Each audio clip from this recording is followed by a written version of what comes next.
So guys, welcome back to my channel. So this is about movie review. Yeah, The Lost You Forever season 2 ran its last episode yesterday, and this series, believe me when I say, has been a roller coaster ride of emotions. Seriously, I highly recommend this drama, guys. It's worth it. So if you enjoy watching Chinese costume dramas, like if you've enjoyed watching Princess Agents, um, 10 Miles of Peach Blossoms, then I feel you're going to enjoy watching this one. Highly recommended, guys. This has been one of the hit costume drama series from dating from 2023 to 2024.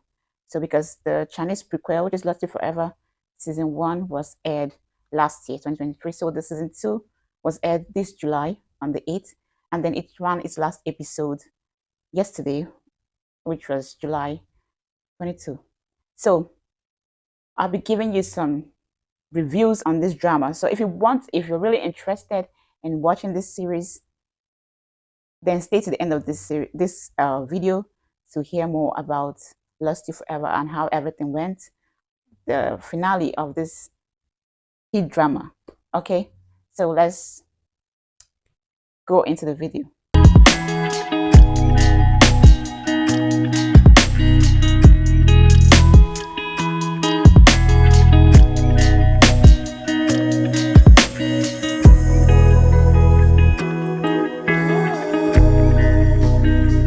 So, Lost You Forever season 2 begins with Cang Xuan establishing his rule as the emperor of Xiyan, and Tushan Jing being married to Fang Yiying, and Xiao Yao being engaged to Long.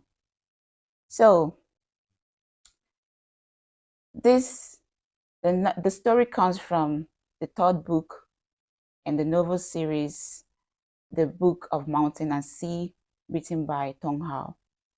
Yeah, she's really an amazing writer. This she did exceptionally well in this one. I've always been a huge fan of her write-ups. Yeah, her novels. She's really an amazing writer. So I would say that Lost You Forever season 2 has been a roller coaster ride of emotions.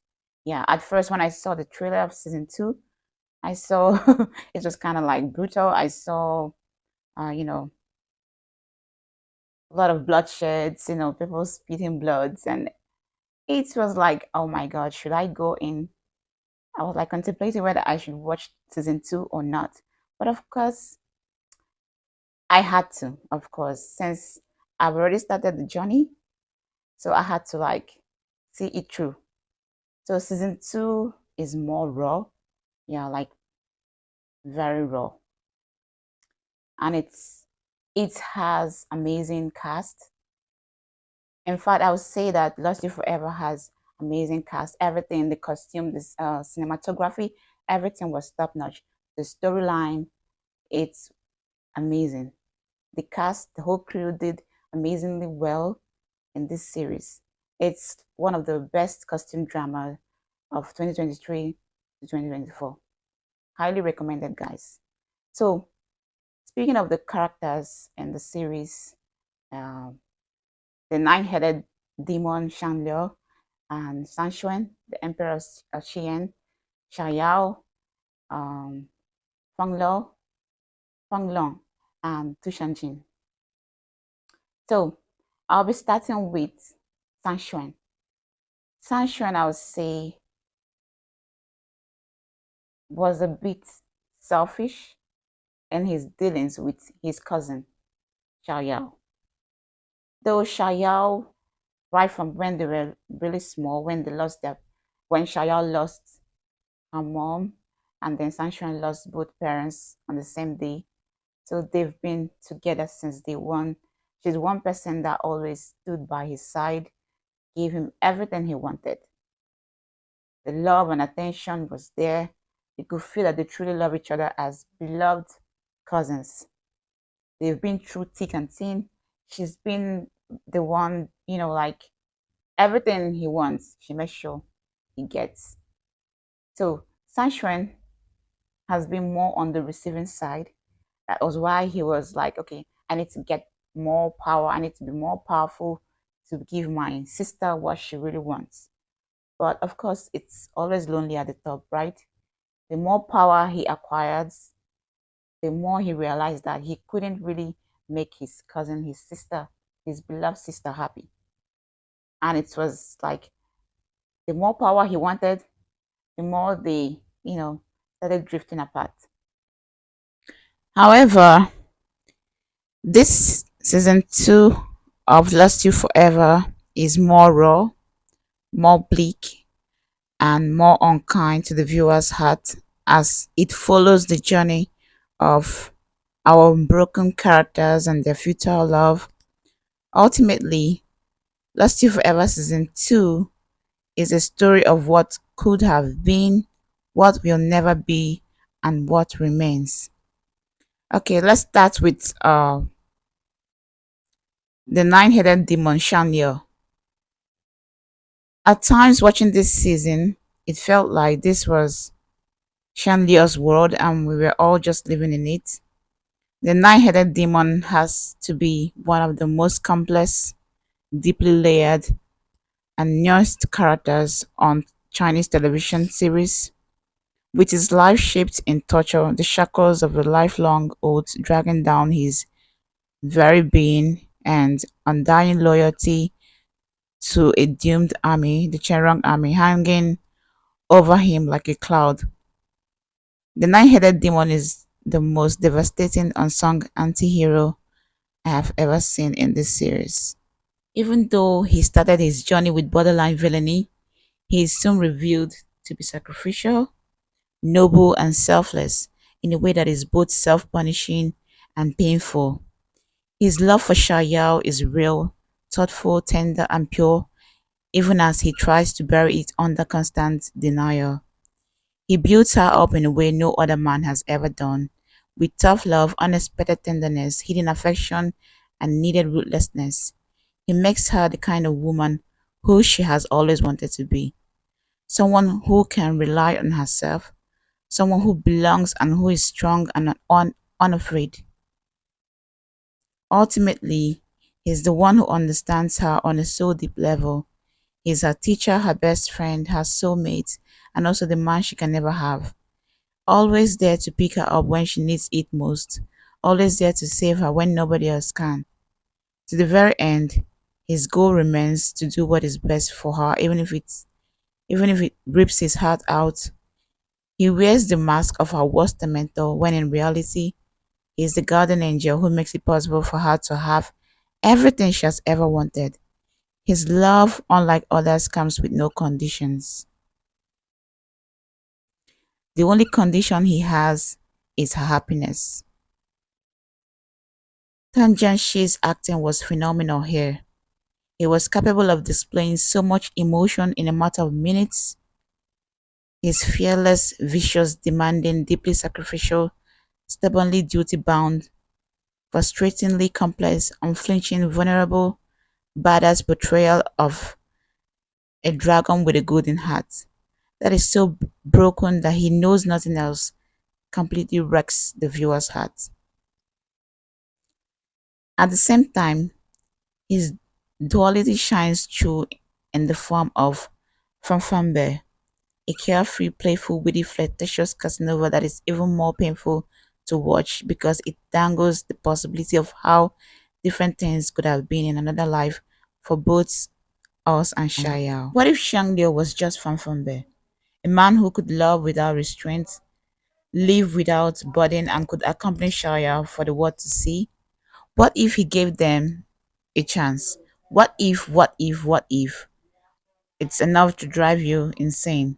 It's like Xiangliu had an unspoken connection with my eyes.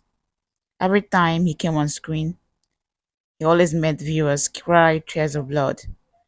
It felt like a live wire of hurt as we saw him kill all the longing in his heart, stamp on the love he thought himself unworthy of, and march towards an end that was as devastating, unstoppable, and glorious as the man with all these jagged edges himself. It's almost sadistic the way the author of this drama let us know the depth of his love, the tenderness of his heart, and the ultimate compassion behind his sacrifice. It's an unbearable doomed secret that hangs between us and Xiangliu, the one we want to scream at the world and the one he wants to bury, and bury he does. He is a serpent with the sweetest sting, a dragon with a fire that burns only himself, a man with a heart that is boundless. Xiangliu will forever live in the hearts of the viewers as one of the most memorable and formidable characters we've come across in ages. Yangtze's excellent portrayal of Xiao Yao made her impossible to dislike for me. Her character is one of the best I've seen by any C-drama female lead in ages.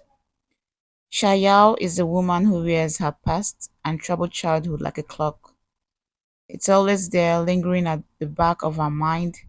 She's a product of her upbringing, and abandonment is a word that rules her deepest phobias. That is why, even when you dislike the decisions she makes, they fall in line with her character. You understand why she does what she does, and you can't begrudge her that. Her underlying strength never vanishes even at her lowest. She's clever and scheming when she has to be, and she never loses sight of her passion that lies in healing people. While I do believe her life revolved around the men more than I would like, Xiao Yao is still one of my favorite characters. There's something so natural in her that speaks to the broken men she comes across with. Something so wounded that reaches out to others with similar wounds, that there is never a question as to why she's the one all these men are pining after. That being said, as compassionate as she is, Shayao's wrath is a cold, cold dish that when served, it freezes the other person to near death. Yangtze's phenomenal acting made me feel her loneliness, her pain, her anger, and her hopelessness.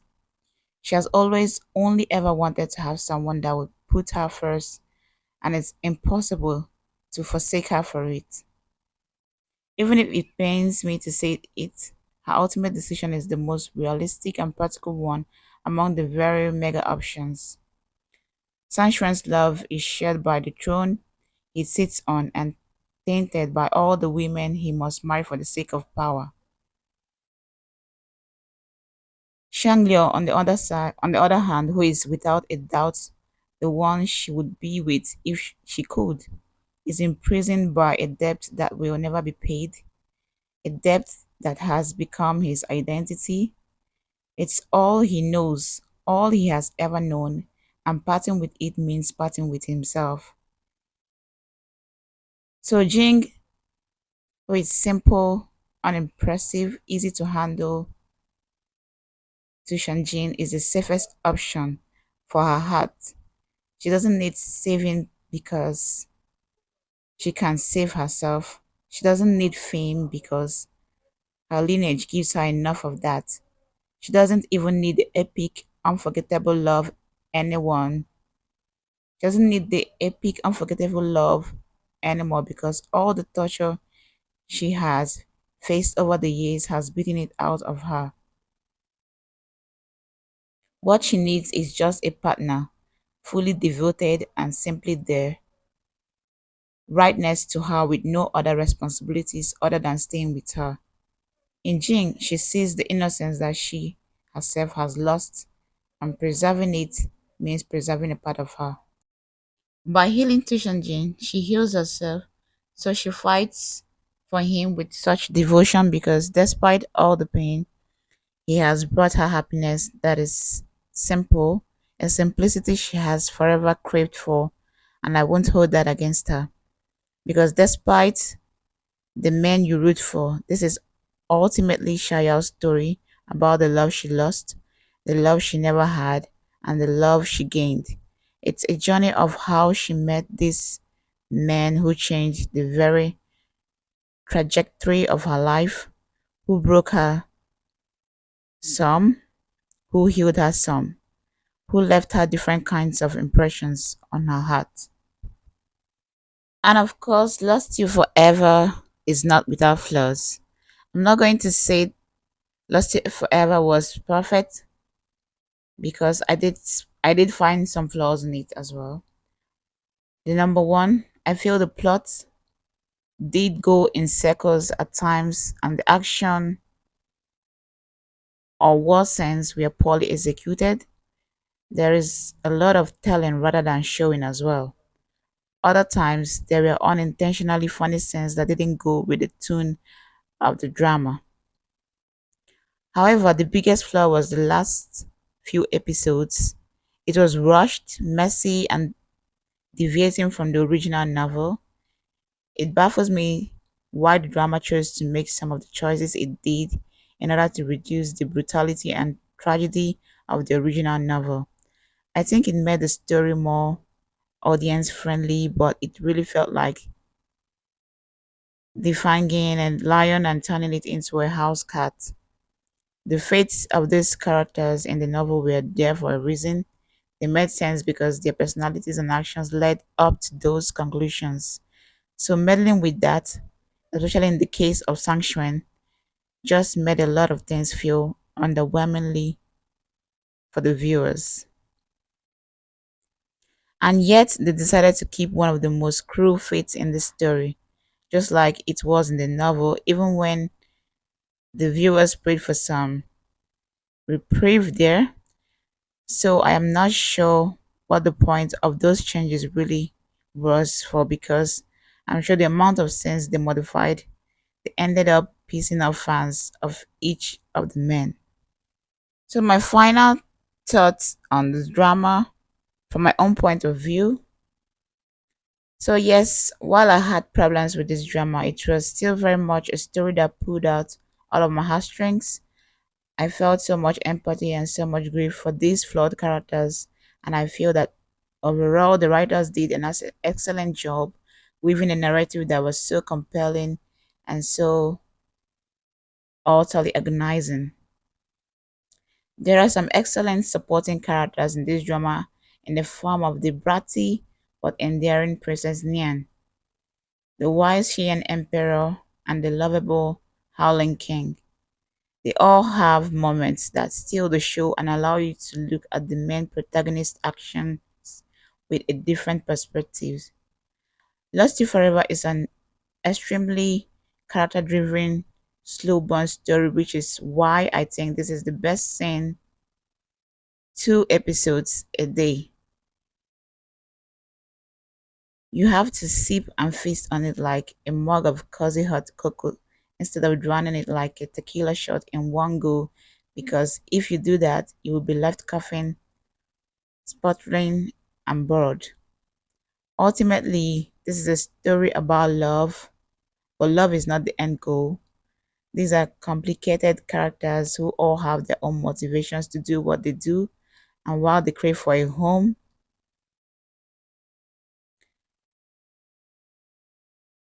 for companionship, and for a future, they don't necessarily base their choices around it. As a result, there are more or less no antagonists in this drama, just these complex people with their own internal struggles fighting their own demons. I had already read many from the novel, so I know how most things were going to go, and yet when I saw it all come to life on screen, my feelings still got manipulated like I was a puppet on strings. I cried, I laughed, I stressed and despaired. For that alone, I feel like So for for me, that alone, I feel like for me, it was a drama worth watching. So this Lost You Forever is without a doubt one of my favorite Chinese costume historical drama. So it's highly recommended. I want you all to give it a try, give it a go, try to watch this series. It's one of the best, in fact. So I'm going to end this review with Xiangliu's last words to Xiao Yao. It goes this way: you don't have to be alone anymore. May you have somewhere to go and have someone to rely on. Wishing you a lifetime of peace and happiness. From Xiangliu to Xiao, his last words to her before his death.